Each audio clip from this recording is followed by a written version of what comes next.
Welcome to the Clyde CISD Bloodborne Pathogen training. Our objective in this training is that staff members will be able to locate the Clyde CISD Bloodborne Pathogen Exposure Plan, define what bloodborne pathogens are, and describe methods for controlling exposure of bloodborne pathogens, and describe the steps to take when exposed to a bloodborne pathogen. OSHA requires that employers create a bloodborne pathogen exposure control plan. This plan will define who's at risk. It outlines what procedures to minimize or eliminate exposures of bloodborne diseases. It identifies engineering and safe workplace practices, and it explains how to report an exposure incident. The Clyde CISD Bloodborne Pathogen Control Plan is located on our district website, which is www.clydeisd.org. It's located under Departments, then Nurses, then Important Links. You can also contact your campus nurse or your district nurse if you have further questions about it or want a hard copy of it. So who is covered by the standard? All employees who could be reasonably anticipated to face contact with blood or other potentially infectious materials as a result of job duties. So basically, this would be all educational staff, custodial staff, nurses, paraprofessionals, bus drivers, maintenance. Almost anybody in the school district could technically be reasonably anticipated to face contact with blood. So the district bloodborne pathogen exposure control plan outlines which employees are offered the hepatitis B vaccine. If you are one of the positions listed below and you want further information about the hepatitis B vaccine, please contact the district nurse.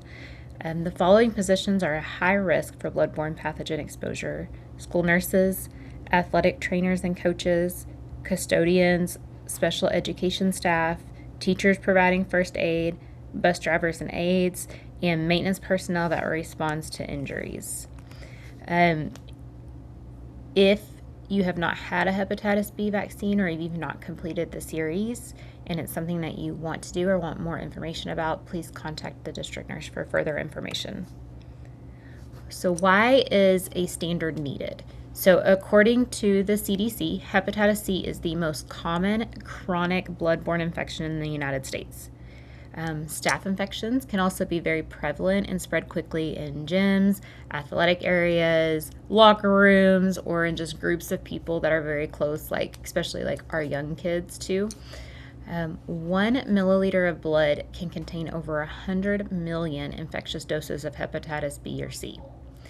So OSHA's bloodborne pathogen standard describes safeguards to protect workers against exposure to blood, mucus, secretions, and any other infectious threats. What are bloodborne pathogens? So bloodborne pathogens are microorganisms in human blood that can cause diseases. Some of these diseases are hepatitis B, hepatitis C, and HIV. There are some other bloodborne pathogens that are not described in this training. Mainly we're concentrating on those three. So hepatitis B, over 12 million Americans are infected, which is 1 in 20 people in the United States. It is considered a silent infection. Most symptoms include jaundice, fatigue, abdominal pain, loss of appetite. You may have intermittent nausea and vomiting. Left untreated, it can lead to chronic liver disease, liver cancer, and even death. Up to 40,000 people in the United States will become newly infected each year. And hepatitis B can actually survive at least 1 week in dried up blood. So there's a chart on here. The first hepatitis B vaccine was introduced in 1982, and that was just a risk-based one.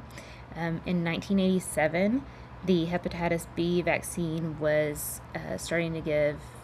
being given in hospitals and at birth for infants born to hepatitis B positive parents. Then in 1991 is when they introduced the hepatitis B vaccine that's given to every infant at delivery. And so you can see how the incidence since hepatitis B vaccine has come out, how it's gone down. And so again, if you haven't had that series, please contact the district nurse and we can help you with that. Hepatitis C is the most common chronic bloodborne infection in the United States. So it has some of the same symptoms of hepatitis C, but hepatitis B, but it is more prevalent. So the symptoms include jaundice, fatigue, abdominal pain, loss of appetite, and intermittent nausea and vomiting. So it can lead to chronic liver disease and death. Approximately 3.2 million people in the United States are infected, and many do not know that they are infected. HIV, which is the human immunodeficiency virus, it is the virus that leads to AIDS. It affects the body's immune system.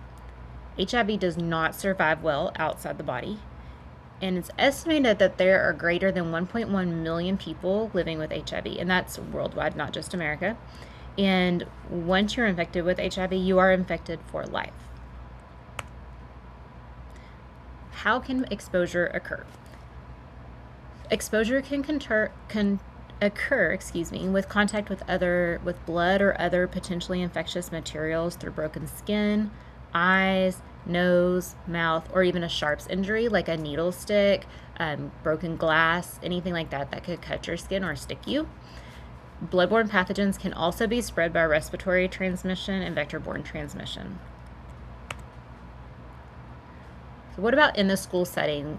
What are situations where the transmission could occur?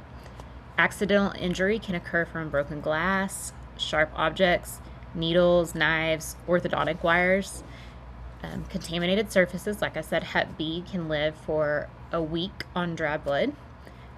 Bloody noses, playground and sports injuries like those scrapes, human bites, which is very common in our younger group, and any classroom setting where students are more prone to injury, things like maybe robotics or ag class, even art class, anatomy and physiology, any of those classes. Why are kindergarten through 12 students at a higher risk for exposure? Well, they are all grouped together and exposed to new germs, especially when you're first starting school, when you're very young. Especially our young kids, they have personal habits that can spread germs: thumb sucking, rubbing eyes, putting hands in their mouth. They can get paper cuts, scrapes, oozing cuts. Our younger kids may bite or be the victim of biting. They can have rashes, acne, nosebleeds, and sometimes they can have the poor hygiene habits where maybe they're not washing their hands before and after they go to the bathroom, and they come back and touch something. Someone else touches it, put their hands in their mouth, and so on and so on. How can you reduce your risk for exposure? So reducing your risk of exposure to bloodborne pathogens can include workplace practice controls, wearing personal protective equipment or PPE, washing your hands frequently, or using hand sanitizer if they're not visibly soiled and you're unable to wash your hands.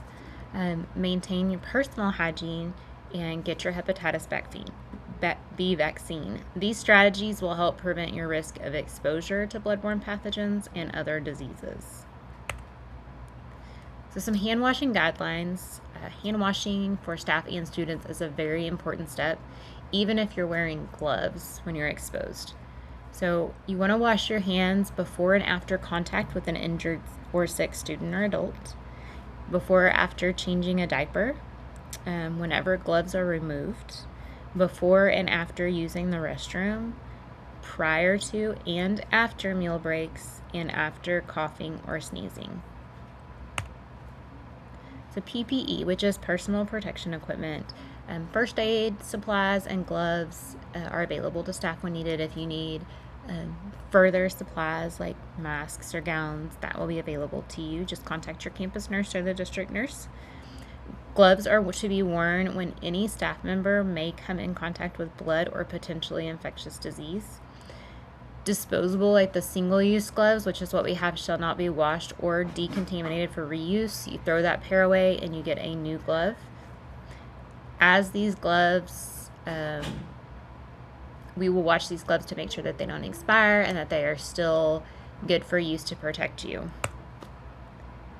So how can we control exposures? So a general rule of thumb is to clean and decontaminate all equipment and surfaces as soon as possible after contact with blood.